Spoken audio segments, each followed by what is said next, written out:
Kia a lancé l'Optima en 2011. Elle a une seule chose en commun avec la Magentis qu'elle remplace, et c'est qu'elle est dérivée de la berline intermédiaire Hyundai Sonata. La mécanique des deux modèles est identique, ça veut dire qu'on peut choisir entre 3 moteurs, dont un turbo et un hybride. Ce sont tous des 4 cylindres, y compris le 2,4 litres de base de notre voiture d'essai. Grâce à l'injection directe, qui développe une puissance appréciable de 200 chevaux. Ce que vous voyez ici, c'est une Optima LX de base qui a pour seules options la transmission automatique et une peinture métallisée. Ça lui donne un prix d'environ 25 900 $. Et c'est la voiture que nous avons essayée pour vous en collaboration avec l'Association pour la protection des automobilistes.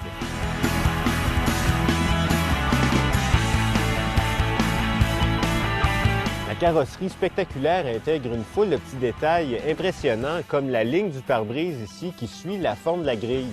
C'est moderne et c'est réussi, mais la forme des vitres à l'arrière et le coffre élevé gênent la visibilité.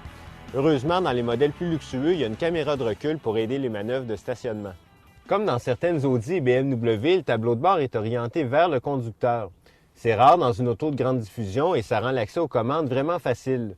D'ailleurs, tout fonctionne de manière logique, même dans les modèles de luxe. Et justement, pas besoin d'acheter une version haut de gamme pour obtenir des matériaux de bonne qualité et une finition assez soignée. La position de conduite est correcte, sauf qu'elle est un peu haute et le siège ne descend pas assez bas. Quand même, le confort est adéquat, sauf que le rembourrage ferme des sièges devient agaçant à la longue. À l'arrière, c'est plutôt la forme étrange du dossier et le manque d'espace pour les pieds qui dérange. Malgré tout, l'Optima demeure une grande berline et même si ce n'est pas la plus logeable de la catégorie, l'habitacle et le coffre sont amplement suffisants pour 4 adultes de grande taille et tout leur bagage.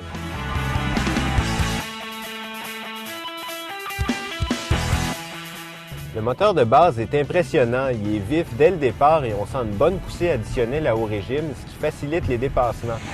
La transmission passe vite au rapport supérieur, mais elle ne se fait pas prier pour rétrograder quand c'est nécessaire et elle le fait toujours en douceur. Globalement, c'est un très bon duo qui a aussi l'avantage de fournir une économie d'essence intéressante. C'est clair que Kia a voulu donner un côté sportif à l'auto et c'est sans doute pourquoi l'accélérateur est si sensible et ça fait bondir l'auto à chaque intersection.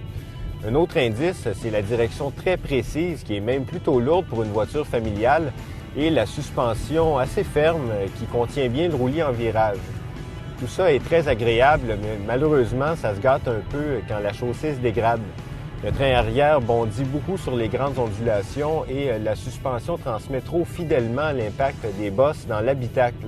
La direction devient aussi artificielle et le freinage manque de mordant.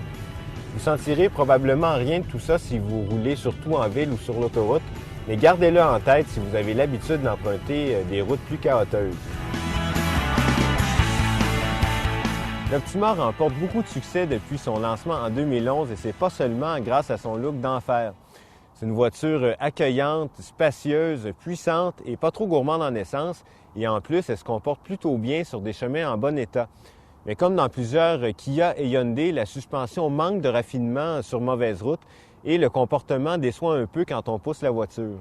Il existe des choix plus confortables et plus dynamiques dans la catégorie, mais l'Optima a 2 bonnes cartes dans sa manche. Un rapport équipement-prix presque imbattable et une excellente garantie de 5 ans ou 100 000 km.